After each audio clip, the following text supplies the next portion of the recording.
FIR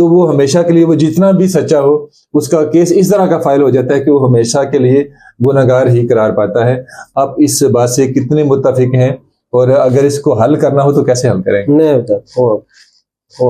جی صاحب، آپ کا سوال بہت اچھا ہے. پہلی بات یہ ہے کہ کوئی بھی عام آدمی ہے اس کو 3 سے 4 چیزیں بہت ضروری طور پہ پتہ ہونی چاہیے. نمبر 1، جب وہ کسی وقوع کی رپورٹ کرنے جا رہا ہے تو اس کو یہ پتہ ہونا چاہیے کہ وقوع کا ٹائم کیا ہے. وقوع کا ٹائم کیا ہے. نمبر 2، دن کیا ہے. نمبر 3 ہے کہ گواہ کون ہے. Time, place and witnesses and the role of the accused. 4 things: time, place and witnesses and role of accused person. At least یہ چیزیں جو ہیں یہ وہ صحیح انداز میں اگر ایک سادے کاغذ پہ لکھ کے پولیس کو دے گا تو ایک کیس بن جائے گا. جرم کیا ہوا ہے، جرم کیا ہوا ہے، کس نے کیا ہے، کس کے سامنے کیا ہے، کہاں کیا ہے، کب کیا ہے. لیکن سر اس میں ایک چھوٹی سی جو ہم نے چونکہ دوران رپورٹنگ دیکھا ہے کہ اگر ملزم تفتیشی سے آ کے مل لے اور اسے کہتا ہے کہ جناب میں نے یہ کام کیا ہے، آپ سائڈ پہ آئیں، میں آپ کو اتنے پیسے دیتا ہوں، ٹھیک ہے، آپ مجھے کسی طرح کلیئر کریں، تو وہ دونوں پارٹیز کو راضی رکھ لیتا ہے اور کیس اتنا کمزور بناتا ہے کہ یا تو اس ملزم کی بیل ہو جاتی ہے یا جو مدعی ہوتا ہے وہ کہتا ہے جی میری بس ہینڈز اپ. میں یہی کہہ رہا ہوں نا، اس کے لیے میں پھر عرض کر دیتا ہوں، اگر وہ اپنی پہلی درخواست کے اندر یہ چیزیں جو میں نے آپ کو بتائی ہیں، جرم کس نے کیا ہے، کس کے خلاف کیا ہے، کس جگہ پہ کیا ہے، کس ٹائم کیا ہے، اور تاریخ کیا ہے، ٹھیک ہے، اور گواہ کون ہے، یہ چیزیں اگر وہ ایڈریس کر لیتا ہے تو کیس اپنی ابتدائی فارم اختیار کر لیتا ہے. سر پولیس کے رول کو کیسے دیکھتے ہیں؟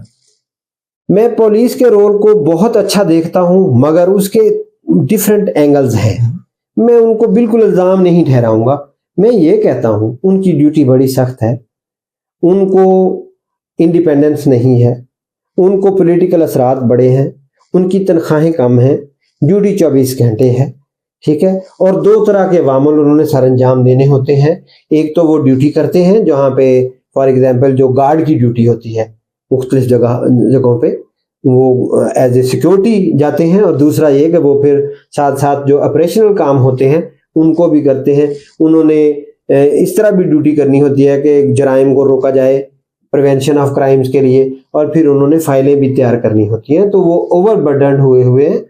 پاکستان کے اندر ایک تو پولیس کو ایک انڈیپینڈنٹ ادارہ ہونا چاہیے، اور اس کو میری تو سجیشن یہ ہے کہ اس کو ایک کانسٹیٹیوشنل ادارہ بنا دیا جائے، جیسے الیکشن کمیشن ہے. ایک کانسٹیٹیوشن میں اس کی جگہ بنائی جائے، اور یہ جو تفتیشی ادارہ ہو، جو ایجنسی ہو، اس کو اتنا اختیار ہو کہ یہ اس کا اپنا کانسٹیٹیوشن ہو، اس کے تحت کام کرے. جو بندہ غلط رویہ جس کا ہو اس کو سخت سزائیں دی جائیں، لیکن وہ ہو انڈیپینڈنٹ، اس کے اوپر کسی پولیٹیکل بندے کا یہ اثرات نہ ہو، تو وہ اپنا کانسٹیٹیوشنلی کام کریں. ایک سجیشن یہ ہے. دوسرا یہ ہے کہ پولیس کے اندر ریفارمز کی ضرورت ہے، بالکل، کہ پولیس ریفارمز کی جائیں. تو تیسری بات یہ ہے کہ جو پرانے آفیسرز ہیں ان کو فارغ کر دیا جائے.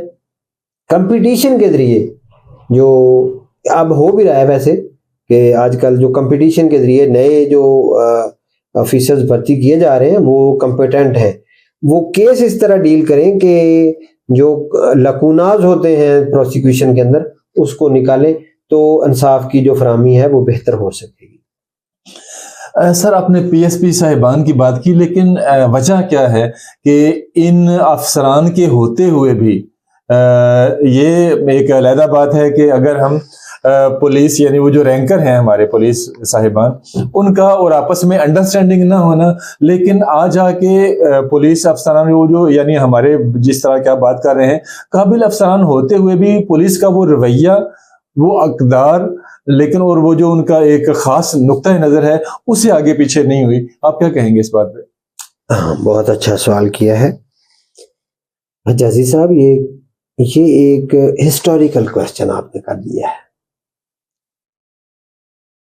پولیس آج نہیں بنی ہے، پولیس کے رول 1934 کے ہیں پہلے جو ہیں.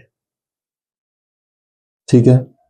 جب انگریز یہاں پہ حکومت کر رہا تھا تو انگریز نے یہ نظام بنایا تھا لوگوں کو جو ہے وہ لوگوں کے اوپر سیجر حاصل کرنے کے لیے، لوگوں کو دبانے کے لیے، آپریشن کے لیے، سپریشن کے لیے. انہوں نے لوگوں کو سپریس کرنے کے لیے بنایا تھا، یہ لوگوں کو فیسیلیٹیٹ کرنے کے لیے نہیں بنایا. اس کی جو روح ہے نا وہ ڈسٹرب ہے، اس کی روح کے اندر پرابلم ہے. جب آپ سب چیزوں کو پہ غور کریں گے تو دیکھیں گے کہ ان کے اندر ایک انہیرنٹ رویہ پایا جاتا ہے، وہ یہ ہے کہ تہمکانہ انداز، ایک اپریسو ڈسپوٹک انداز. وہ کیوں ہے؟ وہ اس لیے بھی ہے کہ ہماری پولیس جو ہے یا ہمارے ادارے جو ہیں وہ یہ سمجھتے ہیں کہ یہ بھیڑ بکریاں ہیں، یہ سٹیزنز جو ہم ان کو پے کرتے ہیں وہ ہمارے ٹیکسز سے ہی تنخواہ لیتے ہیں. لیکن افسوس کی بات یہ ہے کہ وہ اس جو پوائنٹ ہے اس سے وہ نابلد ہیں، وہ اس سے آگاہ نہیں ہے کہ اگر یہ موب جو ہے جس کو ہم بھیڑ بکریاں سمجھتے ہیں اگر یہ رجسٹ کرے گا تو اس کا نتیجہ کیا نکلے گا. تو جو ادارے ہیں ان کو یہ بات اس انداز سے سمجھ لینی چاہیے کہ ہم نے لوگوں کو فیسیلیٹیٹ کرنا ہے. میں جو بات حقیقت ہے وہ میں کہتا ہوں، جیسے ہماری موٹر وے پولیس ہے نا، تو یہ کافی حد تک میں کہتا ہوں کہ 95% تک یہ لوگوں کی خدمت کرنے میں کامیاب بھی ہیں. فار ایگزامپل آپ کی گاڑی موٹر وے پہ خراب ہوتی ہے تو یہ باقاعدہ آپ کو ریسکیو کرتے ہیں، آپ کو باقاعدہ منزل مقصود پہ پہنچاتے ہیں، کسی مکینک کے پاس لے جاتے ہیں فری آف کاسٹ. تو یہ چیزیں بھی ہیں، پازیٹیو چیزیں بھی موجود ہیں. بالکل ایسا ہی ہے. لیکن ایز اے اسٹیٹ جو رسپانسبل، جس کو ویلفیئر اسٹیٹ کہتے ہیں نا، وہ ویلفیئر اسٹیٹ ایک ماں کی طرح ہوتی ہے، تو اس نے ماں کی طرح بچوں کو پالنا ہوتا ہے. مصیبت یہ ہے کہ اب ہم پاکستان کو ایک ویلفیئر اسٹیٹ بھی بنانا چاہتے ہیں، لیکن ہم نے جو قانون جو انہیرٹ ہوا ہے نا وہ بنیادی طور پہ ایک ایسا قانون ہے جو ایک کالونی کا قانون تھا، انہوں نے اس کو اس انداز سے بنایا ہوا ہے. تو میجر پرابلم قانون کی روح کے اندر ہے. تو سر آپ کیا کہتے ہیں اس پولیس کے نظام میں ایک ویلفیئر اسٹیٹ پاسبل ہے؟ اگر میں نے پہلے بھی عرض کی آپ سے کہ اگر ہم پولیس ریفارمز لے آتے ہیں، بالکل، اور پولیس ریفارم کے ساتھ ساتھ ہم گورنمنٹ لیول پہ اسٹیٹ رن 2-4 ایڈوائزریاں بنائیں ہر شہر میں، کم از کم ایک ایڈوائزری ہر شہر میں موجود ہو، اپنا تحصیل لیول پہ، کہ وہ کسی وکیل کو ہی مقرر کر دیں، کسی وکیل کی ڈیوٹی لگا دیں کہ یار آپ نے یہ ایڈوائز کرنی ہے اور آپ کو ایک پرماننٹ جو ہے آپ کو ایک سٹیپنڈ جو ہے گورنمنٹ کی طرف سے ملے گا، آپ نے فری آف کاسٹ ان کو ایک گڈ ایڈوائز کرنی ہے. وہ گورنمنٹ اپنے لیول پہ چیک کر کے کسی ایکسپرٹ وکیل کو جو ہے وہ ایڈوائزری مقرر کر سکتی ہے. تو جب وہ کوئی سائل ایڈوائز کے لیے جائے گا تو ایک وکیل صاحب جو ہیں ان کو ان کے جو بندے کا مسئلہ ہوگا اس کی تہہ میں اتر کے اس کو ایک صحیح مشورہ دیں گے. جب مشورہ صحیح ہوگا تو پھر ریمیڈی حاصل ہو سکے گی. لیکن اگر ایک بندے نے فار ایگزامپل جو ایک سٹیزن ہے وہ جاتا ہے اپنا مقدمہ درج کروانے کے لیے، لیکن اگر اس کو اپنے مقدمے کی پوری تفصیلات پتہ نہیں ہے، گواہان کا پتہ نہیں ہے، جگہ کا پتہ نہیں ہے، تاریخ کا پتہ نہیں ہے، رول کا پتہ نہیں ہے، وہ واضح طور پہ جو اکرنس ہے اس کے بارے میں انفارمیشن نہیں دے سکتا، تو وہ ایک ناکام قسم کا ایف آئی آر اپنا درخواست دے گا، جس کے نتیجے میں پھر ڈیفیکٹو جو ہے وہ ایف آئی آر درج ہوگی، جس کے نتیجے میں انصاف نہیں مل پائے گا، اور اینڈ میں یہ کہہ دیا جائے گا کہ عدالتیں انصاف نہیں دیتی ہیں. عدالت نے تو قانون کے مطابق جو آپ کیس لے کے جائیں گے اس کے مطابق ہی آپ کو انصاف دینا ہے. سر ایک سینئر قانون دان ہیں، وکیل ہیں، استاد ہیں بلکہ، تو میں نے ان دوران انٹرویو یہی بات کی تو انہوں نے کہا کہ بدقسمتی سے عام آدمی کے لیے اس نظام میں کچھ نہیں ہے. آپ کیا کہتے ہیں؟ میں چونکہ رابرٹ بروننگ کو میں نے پڑھا ہے تو وہ یہ کہتا ہے کہ اس کی جو پیرامور ہوتی ہے، جو اس کی بیلوڈ ہوتی ہے، تو وہ کہتی ہے کہ میں آپ کے ساتھ نہیں رہنا چاہتی، تو کہتے ہیں بس لاسٹ رائڈ ٹوگیدر، آج ایک سفر آخری اکٹھے کر لیتے ہیں، تو بے شک آپ مجھے چھوڑ دینا. تو وہ اتنا آپٹیمسٹ ہے. تو انسان کو ہمیشہ اظہر حجازی صاحب آپٹیمسٹ رہنا چاہیے، ہمیشہ کوشش کرتے رہنا چاہیے اور پر امید رہنا چاہیے، ہمیشہ لائٹر سائڈ جو ہے، جو ایک پازیٹیو سائڈ ہے، اس کو آپ دیکھتے رہیں۔ ہم اگر یہ کہتے ہیں کہ پاکستان میں انصاف فراہم نہیں ہو رہا، میں ایک قانوندان کے طور پہ یہ ڈنکے کی چوٹ پہ یہ بات کہتا ہوں کہ ٹھیک ہے، مانتے ہیں کہ اس لیول کا قانون، اس لیول کا انصاف نہیں مل رہا ہے، لیکن کم از کم ہماری عدالتوں میں 80% انصاف ہو رہا ہے، لوگوں کو ان کے رائٹس مل رہے ہیں، یہ عدالتیں چل رہی ہیں، ان کے اندر انصاف ہو رہا ہے، بہت سارے لوگوں کو انصاف ٹائم پہ بھی مل جاتا ہے۔ لیکن چونکہ وکلاء اور عدالتیں جو ہیں ان کا بھی آپس میں کورلیشن اتنا اچھا نہیں ہے، اگر یہ کوآرڈینیشن بھی بہتر ہو جائے تو میں جہاں پہ 80% کہہ رہا ہوں وہاں پہ انصاف کی ریشو 90% پہ چلے جائے گی، 10% جو ہے وہ ذرا اس میں تھوڑا گرے ایریا ہے، اس کو بھی حل کیا جا سکتا ہے۔ اگر گورنمنٹ لیول پہ، جیسے میں نے آپ کو بتایا کہ ایڈوائزری جو ہے کم از کم گورنمنٹ لیول پہ، گورنمنٹ رن جو ہے ایک ایڈوائزری قائم کی جائے، اور وہ ایڈوائزری جو ہے وہ لوگوں کو مشورے فری دے اور اس کو باقاعدہ گورنمنٹ کا ایک ایج حاصل ہو، اس وکیل صاحب کو باقاعدہ وہ اناؤنسڈ ہو کہ یہ سرکاری لیول پہ مشورے دیتے ہیں۔ اچھا سر، آپ نے سرکاری وکیل صاحب کی بات کی، تو یہ جو بہت سے جو ایکسپرٹ لوگ ہوتے ہیں ان کو یہ پتہ ہوتا ہے کہ سرکاری وکیل کہاں پہ ہے، اور اس کو خاموش کرانا ایک جو فن ہے عام وکلاء صاحبان میں ہی ہے کہ وہ جب کوئی کلائنٹ ہائر کرتے ہیں تو اسے کہتے ہیں کہ ہم نے سرکاری وکیل کو بھی خاموش کروانا ہے، اس کی علیحدہ سے فیس ہوتی ہے، آپ کیا کہیں گے؟ وہ پروسیکیوشن ڈپارٹمنٹ کی آپ بات کر رہے ہیں، تو میں تو نہیں یہ سمجھتا کہ جو پروسیکیوشن ہوتی ہے وہ ہمیشہ وکیل صاحب، جو اپوزٹ وکیل صاحب ہوتے ہیں، انہوں نے اپنا کیس فائل سے لڑنا ہوتا ہے، فائل تو تیار ہو کے عدالت میں آ چکی ہوتی ہے، اب سرکاری وکیل اس میں کیا کر سکتا ہے؟ وہ سرکاری وکیل خاموش رہنا ان کا بھی بعض اوقات ملزم کو یا مدعی کو فائدہ دے جاتا ہے۔ نہیں تو وہ مدعی نے اپنا وکیل کیا ہوتا ہے صاحب، مدعی نے اپنا وکیل کیا ہوتا ہے، تو مدعی کا وکیل تو پوری اپنی فائٹ کرتا ہے نا۔ اچھا سر، یہ ایک بہانہ ہے، کہہ لیں آپ اسے، ادروائز اگر گورنمنٹ لیول پہ بات کریں تو یہ تو اس کی ذمہ داری ہے کہ وہ کیس کو صحیح انداز سے پٹ کرے، ادروائز وہ گھر جائے اگر وہ نوکری نہیں کر سکتا تو۔ پروسیکیوشن کا جو کیس لیڈ کرنا ہوتا ہے، جو شہادت کروانی ہوتی ہے، جو آرگومنٹس دینے ہوتے ہیں، وہ تو سرکاری وکیل نے دینے ہوتے ہیں نا، لیکن بدقسمتی سے ہمارے ہاں یہ رواج کم پڑتا جا رہا ہے، لوگ جو کمپلیننٹ سائڈ ہوتی ہے، پروسیکیوشن سائڈ جو ہوتی ہے، وہ اپنا وکیل خود کر لیتے ہیں۔ اچھا سر، اس میں تھوڑا سا اگر اب ہم بات کریں گے پولیس اصلاحات کی، کہ جب سرکار کو یہ پتہ ہے کہ پولیس اصلاحات ہونی ہیں، ہماری جوڈیشری کے جو ارباب اختیار ہیں ان کو پتہ ہے کہ پولیس اصلاحات جو ہیں وہ ناگزیر ہیں، اور یہ جو ہماری فلاح کی تنظیمیں ان کو پتہ ہے، ان کے نالج میں ہے کہ پولیس ریفارمز ہونی ہیں، تو کیوں نہیں ہو رہی؟ کون سٹیپ لے گا؟ کیا جو حکمران طبقہ ہوتا ہے وہ اس لیے نہیں کراتا کہ ہماری جو ہے ہمارے کام ہونے ہیں، اور اگر ہم نے پولیس اصلاحات کروا لی تو ہمارے کام نہیں ہوں گے، یا جو دوسرے ادارے ہیں ان کو اپنی کوئی فکر ہوتی ہے؟ آخر وجہ کیا ہے کہ ہو کیوں نہیں پا رہی یہ ساری چیزیں؟ اچھا سوال ہے۔ بات یہ ہے کہ پولیس کے اندر، میں اس کے اپوزٹ بات آپ کو بتاتا ہوں۔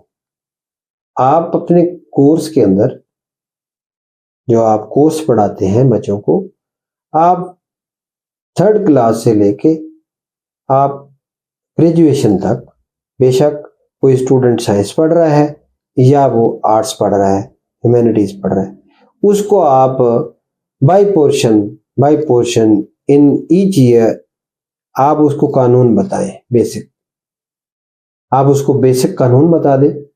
یہ جو بات آپ کر رہے ہیں اس کا جواب بڑا زبردست ہے۔ آپ کا ہر بندہ پھر قانون جانتا ہوگا، آپ کا ہر سٹیزن قانون جانتا ہوگا، لیکن ہم وہی تو نصاب ہی تو ہم چینج نہیں کرنے جا رہے۔ اگر ہم نصاب کو چینج کرنے کی اور بھی کئی ساری وجوہات ہیں، تو یہ کیوں نہیں ہو رہا سر؟ اس پہ تو گورنمنٹ ہی قصوروار ہے۔ گورنمنٹ جو ہے وہ اس پہ قانون سازی کرے اور لوگوں کو قانون سے آگاہ کرے، اور ہماری جو اسلامک ہسٹری ہے اس سے آگاہ کرے تاکہ لوگوں کے جو سٹینڈرڈز بدل چکے ہیں وہ سٹینڈرڈز ٹھیک ہو سکے. پیسہ جو ہے لوگوں کا be all and end all of life بن چکا ہے.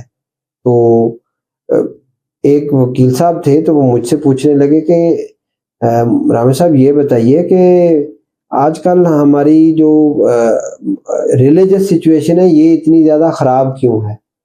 تو میں نے ان کو ایک جواب دیا تھا صرف ایک سینٹینس میں کہ جناب ہمارے ماڈلز بدل چکے ہیں. ہمارے ماڈل وہ نہیں ہیں. ہمارے ماڈل رسول اللہ صلی اللہ علیہ وآلہ وسلم نہیں ہیں. ہمارے ماڈل خلفائے راشدین نہیں ہیں. ہمارے ماڈل اہل بیت نہیں ہیں. ہمارے ماڈل صحابہ کرام نہیں ہیں. اس کے نتیجے میں جو ہے وہ ہمارا معاشرہ اخلاقی بینکرپٹ کی طرف جا رہا ہے. بینکرپٹ ہو گیا ہے. ہر بندہ جس کو آپ دیکھیں گے وہ اخلاقیات کے لیول پہ بات ہی نہیں کرتا. تو میرا یہ پوائنٹ ہے اور میری یہ سجیشن ہے آپ کے پروگرام کے ذریعے سے کہ نصاب کے اندر ان دونوں چیزوں کی، قانون کی بھی اور اسلامک ویلیوز کی جو ہے وہ اس کی انکلکیشن کی بہت زیادہ ضرورت ہے. سر انسانی حقوق کی تنظیمیں خواہ وہ مقامی ہوں یا عالمی ہوں وہ بڑا ایک ڈھنڈورا پیٹتی ہیں کہ ہمارا یہ کام ہے انسانی حقوق کا. انسانی حقوق، بہت سارے انسانی حقوق ہمارے ملک میں پولیس اصلاحات نہ ہونے کی وجہ سے وہ جو ہیں ان کو نہیں مل رہے. تو یہ کیوں خاموش ہے؟ آپ کیا کہیں گے؟ نہیں، پولیس اصلاحات ہونی چاہیے. عالمی تنظیمیں کیوں خاموش ہیں؟ انسانی حقوق کی تنظیمیں کیوں خاموش ہیں؟ پولیس کو صرف ریفارم کی ضرورت نہیں ہے. میں یہ کہہ رہا ہوں کہ اس کے یعنی ان کے بیہیویئر کو اکیلا درست کرنے کی ضرورت نہیں ہے. پولیس کے اندر جو ان کا میکنزم ہے اس کو صحیح کرنے کی ضرورت ہے. میکنزم کیسے ٹھیک کریں گے آپ؟ میکنزم تب ٹھیک ہوگا جب آپ ایک کانسٹیٹیوشنل امینڈمنٹ کے ذریعے سے اسے کانسٹیٹیوشنل ادارہ بنا دیں گے. اچھا سر، آپ نے خبر دیکھی ہوگی، سنی ہوگی، ایک فوجداری 302 کا کیس تھا اور سپریم کورٹ سے وہ لوگ بری ہوئے. تو جب سپریم کورٹ نے اپنا فیصلہ سنایا تو سپریم کورٹ کو بتایا گیا کہ جن لوگوں کو آپ نے بری کروانے کا فیصلہ کیا ان کو 6 مہینے پہلے سزائے موت ہو چکی ہے. کیا کہیں؟ میرا یہ خیال ہے کہ سپریم کورٹ کے اندر جو کیسز ہیں ان کو جلد از جلد لگنا چاہیے. وہاں ججز کی تعداد بڑھانی چاہیے اور دوسرا کام جو بہت ضروری ہے وہ جیلوں کے اندر جو آرگنائزیشنز ہیں ان کو جو ہے وہ انلیٹ دیا جائے کہ وہ وہاں جائیں اور رپورٹیں تیار کریں. سر ججز کی تعداد بڑھانے سے، معذرت کی قطع کلامی، ججز کی تعداد بڑھانے سے زیادہ بہت سارے ایسے جو ارریلیونٹ کیس ہیں جن کو نہیں لگنا چاہیے تھا وہ لگ جاتے ہیں. لیکن انسانی جان حالانکہ وہ بہت قیمتی ہوتی ہے لیکن وہ نہیں لگتے. تو وہی سدھار والا معاملہ اگر ہو جائے. عرض کر رہا تھا نا جی کہ ججز کی تعداد اگر زیادہ ہوگی تو کیسز جو ہیں وہ زیادہ ڈیل ہوں گے. ایک دن میں اب اگر 100 کیس 200 کیس ڈیل کرتی ہے سپریم کورٹ یا 500 کیس کرتی ہے، تو اگر ججز کی تعداد بڑھا دی جائے تو جہاں پہ 1000 کیس سن رہی ہے تو اگر ججز کی تعداد ڈبل کی جائے تو 2000 کیس پر ڈے سنے جائیں گے. تو لیکن اگلی بات یہ بھی ہے کہ وکلاء اور جو اس سے پہلے ریفارم بھی ضروری ہوں، ریفارم کرنی چاہیے نا جی. جوڈیشل ریفارمز، عدالتی اصلاحات بھی تھوڑی سی. آپ کیا خیال ہے کہ آپ ظاہر سیول کے بھی بہت اچھے وکیل ہیں، تو کیا کہیں گے اس کی کہاں تک ضرورت ہے سیول قوانین کے میں ترمیم کے حوالے سے؟ سیول قوانین یا کرمنل قوانین میں ہلکی پھلکی کوئی اگر محسوس ہوتی ہے تو مجھے تو یہ محسوس ہوتا ہے کہ صرف امپلیمنٹیشن کی کمی ہے. صحیح، قانون میں کمی نہیں ہے، امپلیمنٹیشن میں کمی ہے. امپلیمنٹ نہیں ہوتا. اور معذرت کے ساتھ ججز صاحبان کو بھی یہ کئی دفعہ عرض بھی کی ہے کہ یہ جو لا ہے it is not an ink on the paper. ہر لا کا کوئی مطلب ہے تو اس کو امپلیمنٹ کریں، لیکن وہ in the true letter and spirit of the law جو ہے وہ ان کو امپلیمنٹ نہیں کرتے. جیسے ایک بندہ ہے فار ایگزامپل کوئی پولیس مین ہے، اس نے ایک نقشہ موقع تیار کرنا ہے، ریکوری سلپ اس نے بنائی ہے یا وہ 161 کے بیانات اس نے بنائے ہیں، سائٹ میپ بنایا ہے، تو اس میں اگر وہ غلطی کرتا ہے تو ججز صاحبان باقاعدہ اسٹرکٹلی لکھ کے بھیجیں کہ اس بندے یہ بندہ نوکری کے قابل نہیں ہے، اس کو نوکری سے برخاست کیا جائے. بالکل اس کے ادارے کو لکھ دے کہ یہ اس کی جو قابلیت ہے وہ جو ہے وہ اس قابل نہیں ہے یہ کہ یہ نوکری کرے. اور دوسری بات یہ ہے کہ جو نچلے لیول پہ جو جوڈیشری ہے، اگر ان کے ایک آدھ فیصلہ 2 فیصلے اگر محسوس ہوتا ہے بڑی عدالتوں کو کہ یہ غلطی سے ہوئے، لیکن اگر ایک عدالت بار بار غلط فیصلے کر رہی ہے تو معذرت کے ساتھ میرا یہ بھی ایک سجیشن ہے کہ پھر ایسے جج صاحبان کو کہا جائے کہ آپ گھر جائیں، کوئی اور کام کر لیں، کوئی اور کام کریں. جو جج بننا ہے، یہ جج بننا بہت ایک آنریبل بات ہے، اور اللہ پاک نے یہ فرمایا ہے کہ جس دن قیامت ہوگی ججز کے اوپر، جو ججز in the true sense of the word ہے، ان کے اوپر میرے عرش کا سایہ ہوگا. تو یہ اتنی اپوزٹ جو بات ہوگی، یہ اتنی آنرس بات ہے، بہت آنرس بات ہے، تو اس کو اس حساب سے ہی دیکھنا پڑے گا. اچھا تو اس لیے میرا خیال یہ ہے کہ ریفارمز تو ہر جگہ پہ بہتری کی ضرورت ہوتی ہے، بہتری کی جگہ موجود ہوتی ہے، تو بہتری ہونی چاہیے.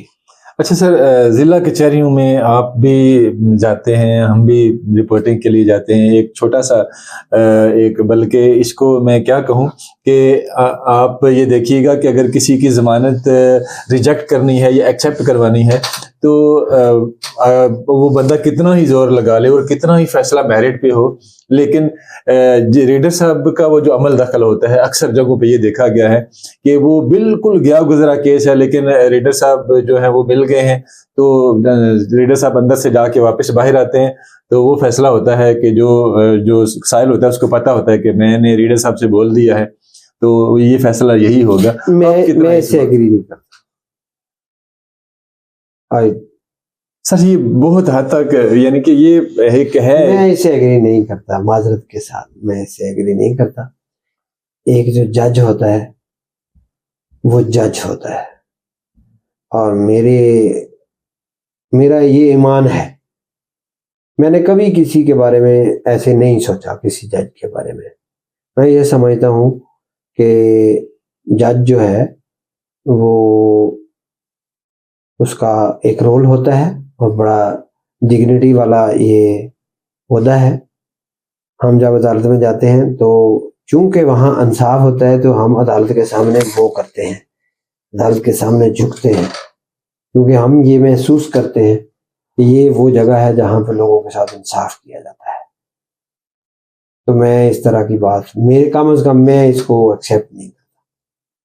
اچھا سر، آپ چیئرمین ہیں امام بری لیگل ایڈ ٹرسٹ کے، تو آج کی جو بات ہے، جو میں نے دیکھا اپنے جو سائل تھا وہ بیچارہ دوسرے صوبے سے آیا تھا اور اس کا کوئی پرسالنے حال نہیں تھا. آپ نے فیس تو خیر میرا خیال لی بھی نہیں ہوگی، اور اس کا جو ہے وہ بہت معقول کام کر کے دیا، جو جرمانہ تھا وہ بھی معاف کیا، ساتھ گئے سارا دن وہ کورٹ کے کچہری کے چکر لگائے، اس کو ریلیف لے کے دیا.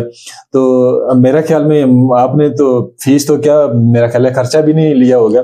تو اس کے پیچھے کیا محرکات ہیں، کیا آپ کا یہ جو اس کے پیچھے آپ کا جو اصل مقصد ہے، یہ کیا کرتے ہیں آپ؟ پیسے فیس نہیں لیتے آپ لوگوں سے؟ تو یہ دیکھیں میں آپ کو بتاتا ہوں کہ اللہ تعالیٰ نے نا، علم بھی ایک رزق ہے، صحت بھی ایک رزق ہے، علم بھی ایک رزق ہے. تو اللہ پاک کی ذات نے ہمیں علم عطا فرمایا ہے، حکمت عطا فرمائی ہے. تو میں اکثر اوقات، چونکہ ہم نے تو یہ ٹرسٹ بنایا ہوا ہے، اس نے مجھ سے گزارش ہی اس طرح کی کہ جی مجھے یہ اس طرح بتائیں، تو میں نے اس کو بتایا، اس کی مدد بھی کی، سارا کیا، اس کو پیش بھی کروایا، اس کی جو سیٹ اسائڈ کی درخواست تھی وہ بھی لکھ کے دی، اس کو پیش کروایا. حالانکہ وہ اپنے بارے میں غلط باتیں کر رہا تھا، اس کو روکا بھی کہ یہ آپ غلط باتیں کر رہے ہیں، عدالت میں ایسے بیہیو نہیں کرتے. تو اس میں نے بات کی وہ کہ یہ رزق ہے، تو رزق کے اوپر نا جی، جو آپ کی جو ذمہ داری ہے، یہ رزق کی زکوٰۃ ہے. آپ کو اللہ پاک نے اگر علم عطا فرمایا ہے تو اس کی زکوٰۃ آپ نے ادا کرنی ہے. کیونکہ ہمارے علماء صاحب ماشاءاللہ لوگوں کو بتاتے رہتے ہیں، لیکن یہ ایک تھوڑا ڈیفرنٹ اینگل ہے، یہ صوفیاء کا اینگل ہے کہ آپ نے اپنی طرف سے جو آپ کے پاس ہے وہ آپ نے دینا ہے.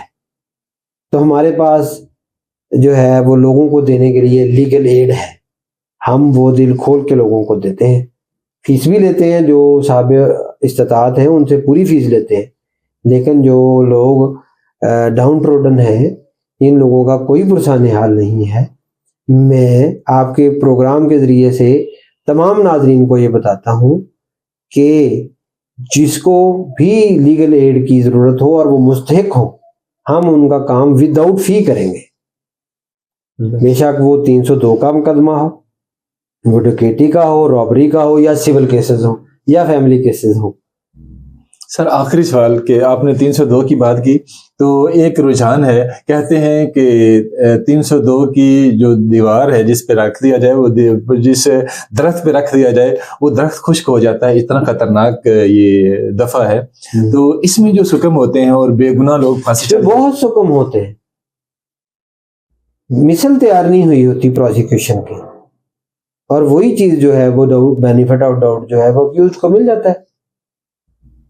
ہم اکثر یہ دیکھتے ہیں، میں بہت ساری فائلیں ایسی ہیں جن کے اندر ہم کوئی اور کراس ایگزامینیشن کرتے ہی نہیں ہیں، بس لکوناز عدالتوں کو بتا دیتے ہیں اس میں یہ بھی نہیں ہے، یہ بھی نہیں ہے، نقشہ موقع کے اوپر گواہ کوئی نہیں ہے، ٹھیک ہے جی، ایٹریبیوشن کوئی نہیں، کلیئر نہیں ہے کہ کس پہ ایٹریبیوشن ہے، ٹھیک ہے جی، پھر موٹو ثابت نہیں ہوا ہے، میموز کے اندر جو انہوں نے جو ریکوری کروائی ہے وہ پلانٹڈ ہے، ٹھیک ہے جی، وہ ثابت نہیں ہوتی ہے، گواہی ثابت نہیں ہوتی، آکولر ایویڈنس نہیں ہے، سرکمسٹانشل ایویڈنس کراپریٹ نہیں کر رہی ہے، میڈیکل ایویڈنس الٹا آ رہی ہے، جرم کچھ بتایا جا رہا ہے، انجریز کوئی بتائی جا رہی ہے، ویپن کوئی بتایا جا رہا ہے، جبکہ رپورٹ بتاتی ہے، ایف آئی آر کہتی ہے پسٹل سے گولی ماری ہے، رپورٹ کہتی ہے گن کا فائر ہوا ہے، ٹھیک ہے، وہ پیلٹ لگا ہے، 12 بور کا فائر ہے.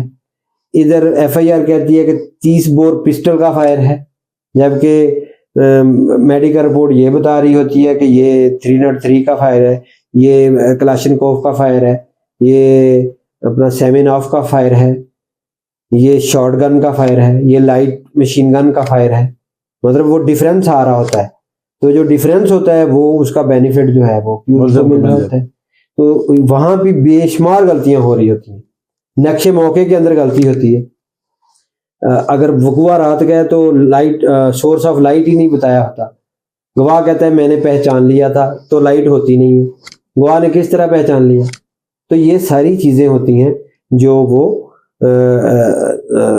302 کے مقدمے کے اندر جو فائل بناتی ہے پولیس انویسٹیگیشن ایجنسی، وہ غلطیاں کرتی ہے، جس کی وجہ سے کئی دفعہ بالکل جینون وقوعے جو ہوتے ہیں ان میں سزا نہیں ہوتی. معاشرے کے اندر بگاڑ بڑھنے کی ایک وجہ یہ بھی ہے کہ جب ایک قصوروار کو سزا نہیں ملے گی تو وہ دوبارہ جرم کمٹ کرے گا. لہذا اس بات کی شدت سے ضرورت ہے کہ جو پولیس افسران ہیں ان کی باقاعدہ ٹریننگ کروائی جائے کہ انہوں نے پولیس فائل کو کس طرح تیار کرنا ہے. تو پھر سزا جو ہے مجرموں کو سزا ملے گی، لیکن جتنا وہ سخت ہوگا اتنا ہی بے گناہ کو سزا نہیں ہو سکتی. بالکل ایسے ہی اس میں لوپ ہولز جو ہیں وہ نہیں چھوڑنے چاہیے. اس طرح کئی دفعہ بے گناہ کو بھی پلانٹڈ طریقے سے سزا دلوائی جاتی ہے. اگر وہ اسٹرکٹ ہوگا سسٹم تو اس سسٹم میں پھر بے گناہ کو سزا ملنے کے چانسز بھی کم ہو جائیں گے. سپیریئر کورٹس نے، سپریم کورٹ آف پاکستان نے بہت سارے پرنسپلز جو ہیں وہ ڈیولپ کیے ہوئے، سیٹ کیے ہوئے، جن کی بنیاد پہ وہ جو پھر کیس جو ہے پروسیکیوشن کا فیل ہو جاتا ہے. سر لیگل ایڈ ٹرسٹ کے پلیٹ فارم سے ناظرین کو کیا میسج دیں گے آخر میں؟ میرا ایک میسج ہے کہ لوگوں کو پہلی تو بات ہے قانون توڑنا نہیں چاہیے، ٹھیک ہے، قانون کی پاسداری کرنی چاہیے، اور کسی کو بھی، ان میں بھی انکلوڈ ہیں، آپ بھی انکلوڈ ہیں، کسی بندے کو اپنے آپ کو قانون سے بالا تر نہیں سمجھنا. آپ لائن میں لگے ہیں تو ایک اچھے شہری کی طرح لائن میں کھڑے ہو جائیں. آپ وکیل ہیں، بھاگ کے آگے جانے کی کوشش نہ کریں. آپ بیوروکریٹ ہیں، آپ آگے مت جائیں. آپ کسی کا نمبر مت توڑیں، آپ اپنے اندر یہ اخلاقی سٹینڈرڈ پیدا کریں، آپ اخلاقی طور پہ اتنے سٹینڈرڈ پہ ہوں کہ آپ لائن میں کھڑے ہوں۔ میری یہ استدعا ہے اپنے سٹیزن جو ہمارے پاکستانی ہیں کہ قانون کو فالو کرنا سیکھیں، قانون کا احترام کریں، تو پوری قوم جو ہے جب منحصل قوم قانون کی عزت کرے گی تو پھر قانون کی بالادستی ہوگی، کوئی بھی above the law نہیں ہوگا۔ اور جو بندہ above the law جانے کی کوشش کرتا ہے اس کو سب مل کے روکیں، ایک بندہ نہیں، سب اکٹھے ہو جائیں۔ ایک بندہ لائن توڑ رہا ہے تو جتنے بندے لائن میں کھڑے ہیں وہ سب اسے کہے پیچھے ہٹ جاؤ، آپ لائن سے آگے نہیں جا سکتے، پیچھے جائیں آپ۔ تو اگر یہ ہماری قوم کے اندر یہ اخلاقی لیول پیدا ہو گیا تو میں امید کرتا ہوں کہ ہمارے ملک کے اندر قانون کی بالادستی ہوگی، انصاف لوگوں کو ملے گا۔ بہت شکریہ، تھینک یو ویری مچ، جی بہت شکریہ۔ ناظرین، امام بری لیگل ایڈ ٹرسٹ کے چیئرمین جناب غلام مصطفیٰ رحمی صاحب ہمارے ساتھ تھے، آپ نے ان کی باتیں سنی۔ آج کا پروگرام آپ کو کیسا لگا؟ اپنی رائے سے ضرور آگاہ فرمائیے گا، اپنا بہت سا خیال رکھیے گا۔ اللہ نگہبان۔